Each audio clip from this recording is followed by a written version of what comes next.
Hello and welcome to another SolderCore video. Today I thought I'd mix things up a bit and show you something different with SolderCore. Okay, so here's the kit we'll be using. I have a liquidware LiPo battery pack that's hooked up to the flat 4 base using screw terminals to power the system. Right below is a prototype shield. You know it's a prototype because it has a green PCB. It has a couple of PS2 connectors, one for keyboard and one for mouse. Next is a SolderCore running CoreBASIC. In other videos, Ian's shown you how to program on the SolderCore by connecting it to the net using an Ethernet cable. I won't be doing that today. As you might have guessed, I'm going to work untethered. Above that, there's an arcade shield which provides VGA output. We're going to connect this output to an LCD monitor. So, I've assembled all components of a regular computer: CPU, I/O and power. To complete this demo, I'll be using a SenseCore shield, which is a building block for adding all kinds of sensors to SolderCore. There are 4 sites to take plug-in sensors, but I'm only using one of them today. You'll notice I haven't plugged my sensor directly into the SenseCore. I'm hanging it off a flat flex cable. The cable's so you can mount your sensor where you want rather than flat on the shield. And in my case, it's a great way to twist and turn the sensor. Now I'm going to construct everything. I'll just pop the SenseCore onto the PS2 shield and we'll get going. Welcome back.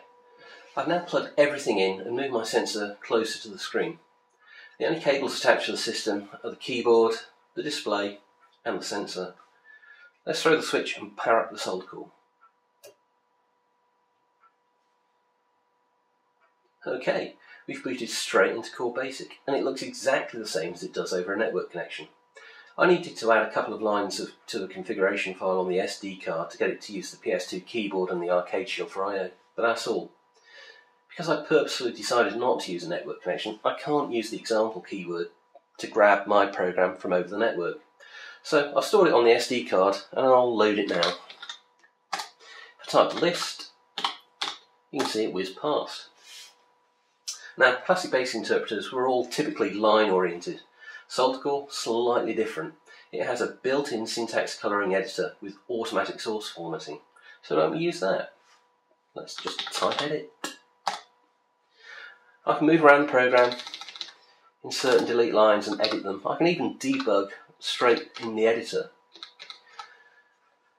So now I guess you're wondering what my wonderful sensor is.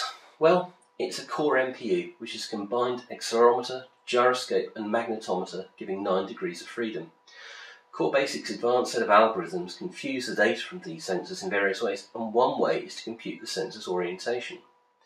This demo does just that. It takes the raw sensor data, fuses it to find orientation, then uses that orientation to control a 3D projection of a slab and a field on the screen.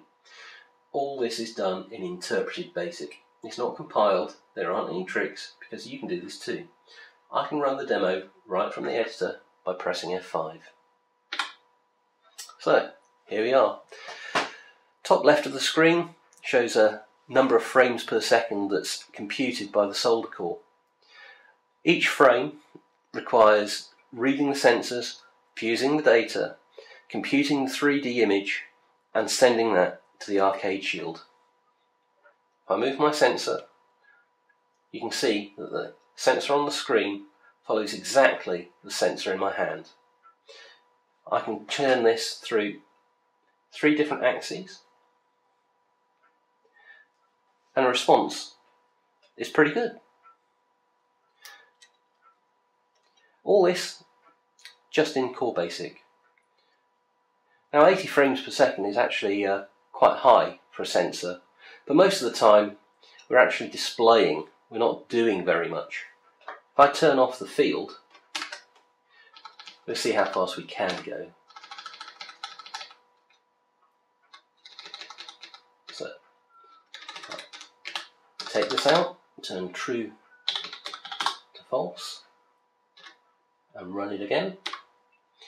I'm now running 130 frames per second. That's fusing the data from the sensor 130 times per second, doing 3D calculations 130 times per second, and displaying that on the monitor 130 times per second, all in a standalone computer. Thanks.